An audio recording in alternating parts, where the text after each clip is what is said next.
Hello, welcome to TrekSec and our series on how to hack the vulnerable bank. So in this episode, we will learn how to use SQL Injection to bypass the login page so that you can get access to the admin dashboard or the admin account. But know that all the activities performed here are in a controlled environment or a lab. So do not try this on a real target unless you have permission to do so, because hacking without consent is illegal. Now let's get started. Now this is the interface of the application, so you can just click a login.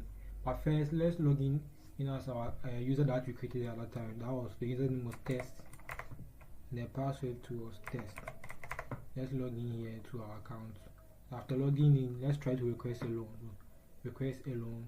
Let's say request a loan of, let's say, $10,000. Click on submit loan request. So our loan is pending. The admin must approve before our loan can be granted to us. So with this, let's try to bypass the login page. If you can get access to the admin dashboard, then we will approve the loan ourselves. So let's click on log out here. Now, first let's try the default admin credentials if it will work. So that's admin, because most applications use the default admin credentials. So admin. Let's click on login. Invalid credentials, meaning this is not the default credential, or this is not the credentials of the admin. So now let's delete that one, and let's try to use some basic SQLi payloads to see if it can work.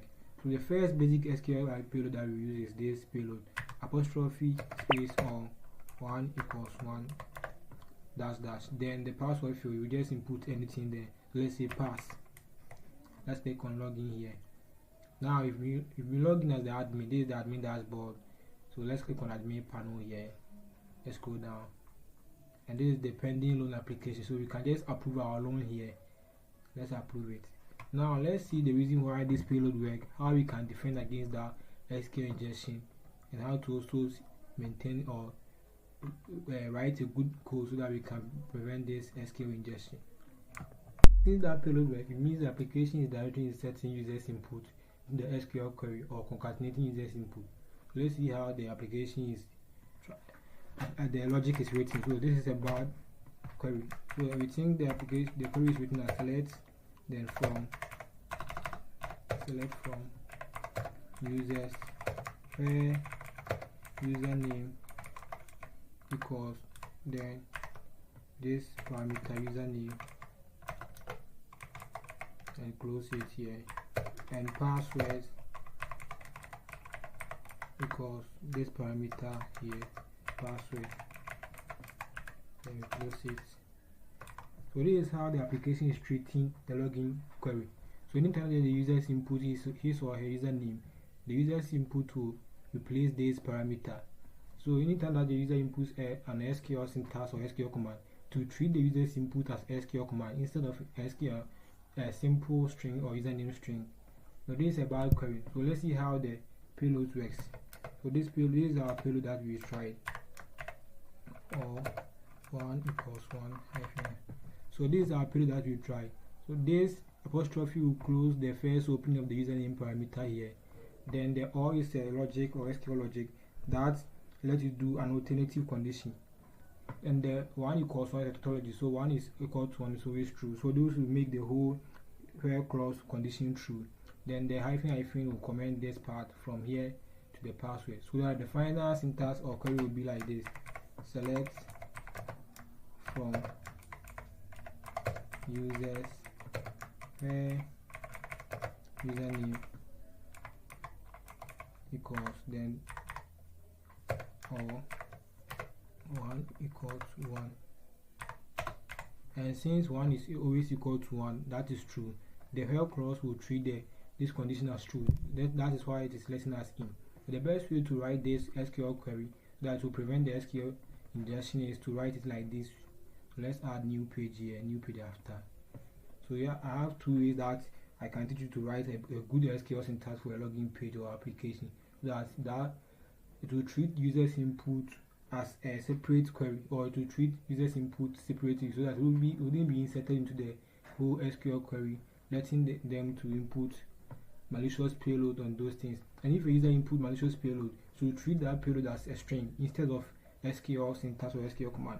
So write it like select from users where username equals this and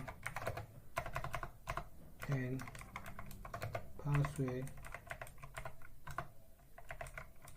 equals. So with this, it will treat users input separately. It wouldn't be inserted into this command. So even if a user input that malicious payload, it will treat that as a string instead of SQL syntax. You also have another option that you can write is, you can also write it as select then from